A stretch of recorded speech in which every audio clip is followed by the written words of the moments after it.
Natalie, can you please introduce yourself and the Positive Impact Law Group? Sure. Yes, my name is Natalie McFarlane. I'm the founder of Positive Impact Law Group. We are a boutique law firm with a twofold mission.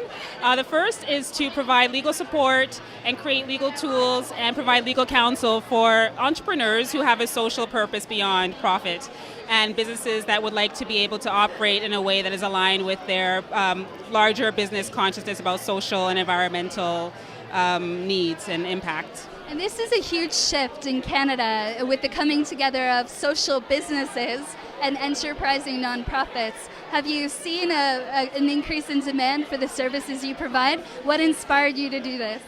Great question. So I've definitely seen an increase in demand, a lot of inquiries.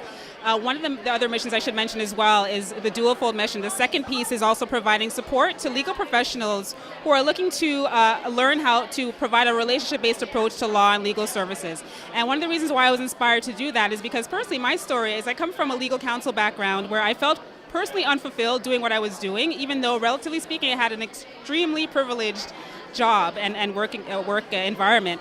But I felt like I was only using a really small portion of what I had to offer. And in order to be able to feel like I was inspired and was doing what I came to do, I wanted to be able to follow my entrepreneurial spirit and create a law firm that was designed around supporting my ideal client, which is a conscious business owner, and really aligned with the idea of social entrepreneurship that was rolling around at the time a couple years ago in 2010 when I founded the law firm.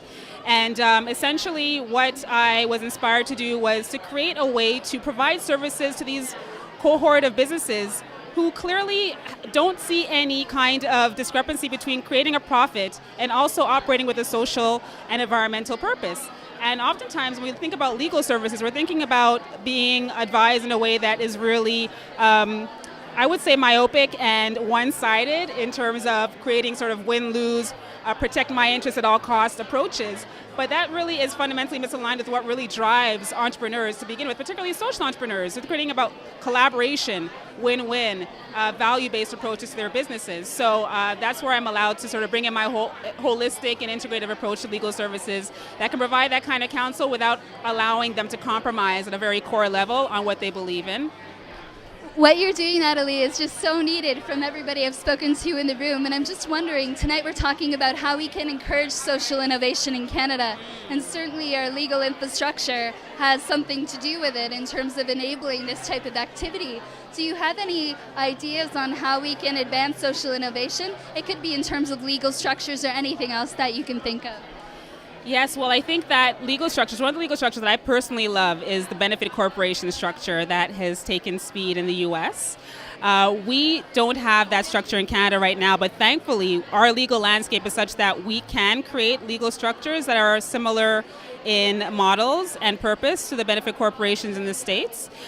We wouldn't have the specific legal nomenclature, but we can actually create businesses that have that kind of multiple purpose beyond profit.